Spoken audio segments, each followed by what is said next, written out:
Oke, halo teman-teman. Selamat datang di YouTube channel Yohanes Prayoga dan YouTube channelnya Yohanes Prayoga. Dan kita akan bahas tentang pertanyaan Mas Anas Sutra. Bang, coba bahas itu, saya kurang paham, Bang. Please. Nah, yang ditampilkan di sini adalah tentang white paper perhitungan dan di situ ada tabel untuk menghitung nilai B dan nilai I. Itu ada di pre-meaning reward atau pra-meaning reward. Di situ sebelum mainnet ya. Jadi ini adalah hitungan-hitungan yang sebagai rumus, kenapa kok bisa rate per jamnya itu bisa dihitung. Di situ lengkap banget teman-teman. Dan sekalian saya bahas untuk tentang komentar-komentar teman-teman yang banyak mengatakan bahwa nantinya nantinya mainnet itu tidak akan semudah itu untuk menambang, Bang. Ada yang komentar seperti itu. Ada lagi yang berkomentar tentang nanti ketika sudah mainnet tidak bisa menambang lagi orang baru. Ada yang komentar seperti itu. Terus ada juga yang berkomentar tentang, Bang, ketika mainnet nanti mungkin untuk mendapatkan satu pi itu dalam bertahun-tahun, Bang, atau 1 tahun, Bang. Ada yang mengatakan seperti itu. Dan banyak lagi tentang penolakan-penolakan bahwa nanti ketika mainnet itu sudah tidak bisa menambang dan segala macam gitu ya. Tapi saya ingetin teman-teman bahwa kalian tidak membaca namanya white paper. Di white paper sudah jelas ada pra-mainnet, ada mainnet meaning reward, ada pra-mining reward ya. Pra-mining mainnet reward. Lupa lah, terlagi dah. Kita lihat langsung di white paper ya. Nah, di sini kita masuk white paper. Ada dua formula teman-teman. Kalau dilihat dari atas itu bentar ya, ada. Nah, di sini ada pre-mainnet meaning reward sama mainnet meaning reward. Di sini ya. Nah, berarti menandakan bahwa sebelum mining reward itu ada 20 billion. Setelah mainnet nanti ada 45 billion P atau 20 miliar sebelum mainnet itu bisa ditambang dan ada 45 miliar P yang bisa ditambang ketika sudah mainnet gitu ya. Terus ada komentar juga nggak bisa nanti mining di aplikasi Pi. Bisanya mining hanya menggunakan node dan menggunakan superkomputer. Wow sekali. Berarti nggak baca white paper. Oke, kita langsung aja biar nggak lama-lama. Pre-mining reward. Nah, pre-mainnet formula. Nah, ini adalah untuk mengetahui berapa sih nilai Pi yang kita dapat sebelum mainnet. Nah, ini ada di pre-mainnet formula. Di sini ada tabel yang tadi ditanya sama Mas Surya. Itu ada tabel yang memperlihatkan value of B dan value of I. Ya, itu yang dimana dia itu akan halving atau pengurangan nilai mining. Yang dimana pengurangannya adalah dibagi 2 gitu ya, per 1000 atau per 10 kali lipat. Kok bisa tahu, Bang? Dari mana? Nah, kita translate dulu ya biar jelas. Oke, di sini teman-teman, di mana tingkat penambangan dasar seluruh sistem B dimulai dari 3,14 15926 pi per jam ya, dan berkurang setengahnya setiap kali jaringan pelopor atau pioner yang terlibat bertambah sebanyak 10 kali lipat. Jadi, per 10 kali lipat akan dikurangi atau akan di-halving sebanyak setengahnya. Jadi diawali dengan 3,14141596 pi per jam. Dimulai dari 1000, setiap 10 kali lipat akan dibagi setengah. Nah, di tabel ini akan jelas di mana kurang dari 1000 pioner itu per jamnya itu 3,14. Nanti masuk ke 1000 pioner 1,5. Masuk ke 10.000, 10 kali lipatnya itu 0,78. Masuk ke 100.000 dan seterusnya sampai 10 juta pioner akan masuk ke 0,1 per jamnya gitu ya teman-teman ya. Sudah jelas di sini. Nah, itu untuk menghitung apa? Tabel ini ada value of B atau rumus B gitu ya. Rumus variabel B itu dihitung dari sini. Nah, ada lagi yang value of I di mana value of I juga sama. Ketika per 10 kali lipat dia akan dibagi 2. Per 10 kali lipat akan dibagi 2. 10 kali lipat dibagi 2, dibagi 2 gitu. Jadi nanti akan tetap seperti itu. Itu di rumus pra-mainnet ya teman-teman ya, di pra-mainnet. Nah, ini bukan menjadi satu nilai pendapatan per jamnya, tidak, karena ini hanya variabel B dan variabel I yang nantinya akan dihitung secara rumus. Kita menggunakan bahasa Inggris lagi. Nah, secara rumus seperti ini, di mana nanti formasi atau formula dari multiple of B itu nanti rumusnya kayak gini. Jadi kalau teman-teman membaca itu akan mengetahui bahwa di sini ada rumus-rumus yang bisa kita hitung, belum berhubungan, yang ini belum berhubungan sama mungkin kita menggunakan Node gitu ya. Ketika menggunakan Node, rumusnya beda lagi. Menggunakan ekosistem aplikasi dApps itu beda lagi. Referralnya banyak, beda lagi karena nanti akan dihitung di sini. Ya. Kayak SC, itu berarti security circle yang dimana kalau kalian lihat di aplikasi Pi itu ada gambarnya tameng. Nah, di situ valid security circle connection itu akan dihitung juga. Terus referral atau tim itu dihitung juga ya. Kalian menggunakan node juga dihitung gitu ya.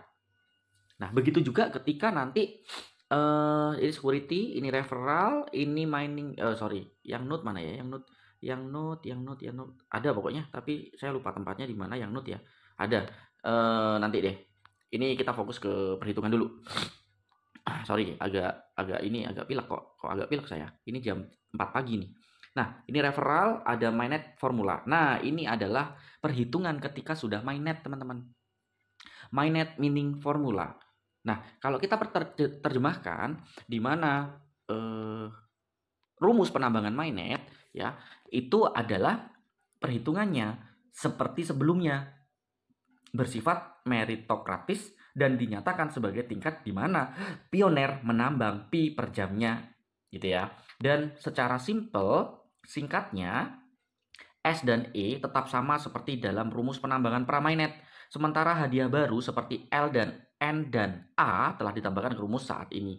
Jadi itu yang kalian harus mengerti, di mana ini ada N, hadiah node, A adalah hadiah pengguna aplikasi, X adalah jenis kontribusi baru yang diperlukan untuk ekosistem dan jaringan, E adalah tim referral atau ya referensi lah, tim referensi, S adalah lingkaran keamanan. Nah, seperti itu. Jadi bentuknya akan sama seperti pramainet, hanya ada tambahan sedikit. Hadiah penguncian gitu ya. B tingkat penambangan dasar. Kayak gitu. Jadi nggak ada bedanya nanti dengan yang namanya sebelum mainnet dan mainnet itu tidak ada bedanya. Jadi teman-teman yang berkomentar tentang nanti bakalan 1 tahun 0,0001 pi mungkin dalam setahun baru dapat 1 pi. Ya berarti kalian nggak membaca white paper. Di sini rumus-rumusnya jelas dan bagaimana meningkatkan namanya penambangan jelas gitu ya. Jadi kalau cari informasi seharusnya kalian itu baca white paper sebagai landasan, teman-teman. Jangan hanya percaya dengan informasi di YouTube tanpa mengeluarkan data yang jelas dapat dari mana. Nah, kayak saya gini, dapatnya dari white paper, saya tunjukkan di mana itu saya dapatkan datanya dan saya sampaikan ke kalian itu dari mana. Begitu. Jangan seperti orang-orang yang hanya melihat informasi di YouTube tapi dia tidak menggunakan data yang jelas, terus kalian percaya. Jangan kayak gitu ya. Kalian harus konfirmasi, cek ulang di white paper sebagai landasan seperti apa.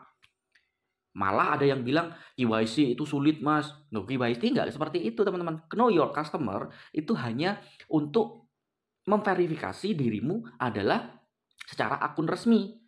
Akunmu sama seperti dirimu gitu loh. Contoh ya, saya mendaftar Pi dengan nama Yohanes Agung Prayoga. Apakah benar yang sedang melakukan atau pendaftaran ini atas nama Yohanes Agung Prayoga? Nah, dia atau Pi Network meminta saya untuk melakukan verifikasi. Tunjukkan dong data resminya dari negara. Apakah kamu Yohanes Agung Prayoga? Ini loh mas, KTP saya mas, ya. Sesuai dengan nama yang saya daftarkan, Yohanes Agung Prayoga. Dan ini loh mas, muka saya sama seperti di foto KTP, liveness-nya. Oh ya, berarti kamu adalah pengguna real atau pengguna yang benar. Nah, saya nggak bisa buat lagi. Karena 2 akun itu tidak berbolehkan. Itulah KYC. Mana sulitnya? Sulit bagi mereka yang punya 2 akun untuk ngakali biar koinnya lebih banyak. Yang bisa diverifikasi cuma 1. Tapi satunya nggak bisa karena identitasnya itu adalah palsu. Gitu. Ada yang bilang juga bahwa nanti pendaftaran tidak bisa lagi dilakukan. Karena ketika mainnet, orang mau mendaftar lagi sudah tidak bisa. Bro, ini social change yang perusahaan yang membawahi Pi Network atau yang membawa Pi Network. Social change di mana-mana ya.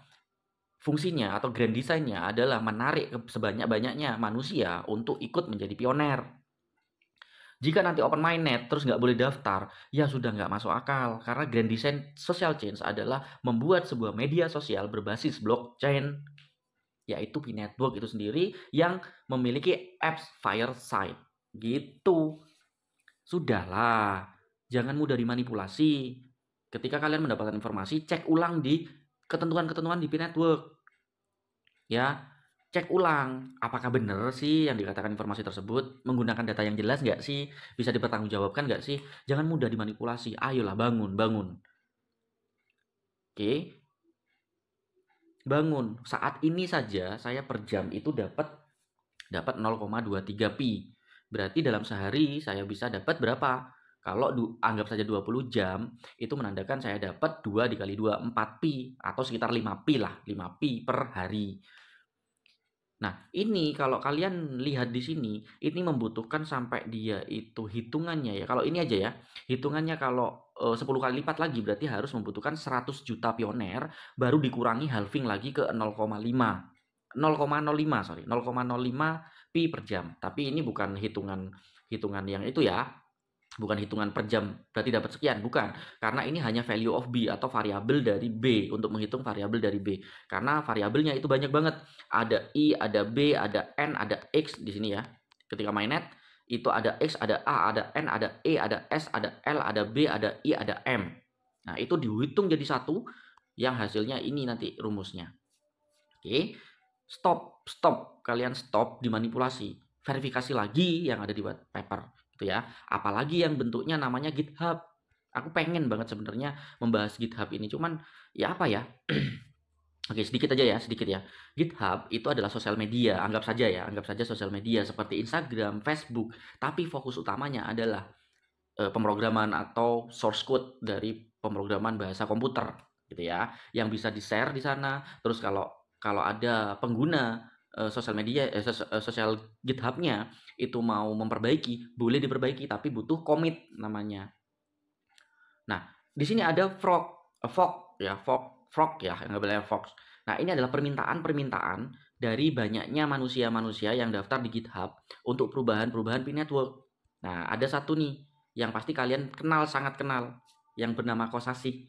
Apakah dia developer? Bukan, teman-teman. Ini adalah orang-orang yang merequest perubahan-perubahan tentang pemrograman P-Network. Tapi apakah disetujui sama core team? Tidak. Sampai dia mengatakan atau seolah-olah dia mengakui saya core team. Oh my god. Hanya saja dia di atas karena like-nya atau bintangnya banyak. Yang nge-like juga nggak paham. Sekarang kalau begini, kalau seperti ini aja sudah dianggap sebagai kontributor gitu ya. Kontributor. Core team, dia mengaku-ngaku sebagai core team. Berarti kalau seperti ini ketika saya klik recent update dan kalian lihat di sini ada ini, terus kalian klik akunnya, nah berarti saya core team dong. Apakah saya ngaku-ngaku core team? Tidak, maaf, saya malu mengaku-ngaku core team ya, saya malu banget. Jadi pengen ada satu video yang saya jelaskan secara mudah tentang GitHub, pengen banget. Kalian sudah banyak dimanipulasi dan aku nggak tahan rasanya. Nah, di GitHub yang diverifikasi sama Kokalis itu siapa aja? Di bawah sini ada, teman-teman. Oh sorry, bukan di sini. Nah, ini 143 commit. Nah, di sini adalah mereka-mereka yang sudah disetujui oleh Kokalis. Contoh, ada permintaan nih dari DevKing. Kita translate. Gabungkan cabang mata uang ke master, ubah mata uang menjadi tes fee. Nah, itu di commit sama Kokalis. Nah, di sini semua. Mana Kosasi? Nggak ada di sini Kosasi karena nggak disetujui sama Kokalis. Gitu ya. Banyak sebenarnya yang pengen saya share biar teman-teman itu bangun dari mimpi-mimpinya dan pahami bahwa tidak semudah itu memahami blockchain, teman-teman. Ya. Ya, kalian harus kenal, benar-benar kalian kenal. Jangan mudah dimanipulasi gitu ya. Jangan mudah dimanipulasi. Oke. Nah, kalau mau belajar GitHub, saran saya pergi ke YouTube ya. Tulis saja apa itu GitHub. Di sini coba ya. Apa itu GitHub? Nah, saya sarankan kalian membaca atau mendengarkan ini orang. Dia ada beberapa part tentang GitHub, apa itu Git dan GitHub, lengkap banget dia jelasin. Jadi dia adalah programmer profesional ya, dari kalau nggak salah dari Unpas. Jadi kalian benar-benar belajar tentang GitHub dengan baik dan benar. Jangan mudah dimanipulasi lagi ya. Saya sarankan kalian belajar di situ. Ikutin videonya dari Mas Web Programming Unpas ini. Ya, ada beberapa part dia. Oke, semoga kalian menambah wawasan ya. dan tidak mudah dimanipulasi lagi. Ayolah bangun, belajar yang benar, belajar yang baik, biar nggak gampang banget dimanipulasi orang yang tidak bertanggung jawab. Verifikasi lagi sebagai dasarnya adalah white paper, ya. Bangun. Sudah terlalu dalam kalian itu dimanipulasi. GCV, halo GCV itu udah sangat-sangat parah mau manipulasi kalian. Oke, semoga open minded segera terjadi dan semoga wawasan kalian lebih tercerahkan lagi, ya. Saya Yohanes Prayoga, Yohanes Agung Prayoga. Salam waras dan semoga ini menjadi tambahan wawasan kalian menjadi lebih baik lagi, ya. Bye bye. Selamat menikmati.